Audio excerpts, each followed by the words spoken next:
हे तू काय केलंस?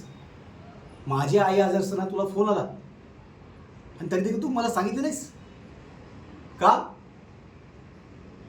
अगं लग्न आल्यानंतर तुम्हाला सासू सुनून पडत नव्हतं, पण तरी देखील मी तुझ्यासोबत बाहेर राहायला आलो ना, हे समजून की तू पण आपल्या आई वडील सोडून इथं राहायला आलीस म्हणून. पण तू काय केलंस? आईच्या मनाची एवढी मोठी दुःखद बातमी समजली तरी तू मला सांगितली नाहीस. अगं एवढा कसला राग? अरे आपला दुश्मन जरी असला ना तर तू हे बातमी द्यायला तू धावत पळत येतो. अगं ती तर माझी आई होती, जिने मला जन्म दिला, लहानाचं मोठं केलं, माझं शिक्षण पूर्ण केलं आणि म्हणून मला नोकरी मिळाली. आणि मला नोकरी मिळाली ना म्हणून तू माझ्याशी लग्न केलंस. त्या जागी तुझी आई असती तर तिच्याशी असंच वागली असतीस. तू ना आत्ताच्या आता या घरातून निघून जा.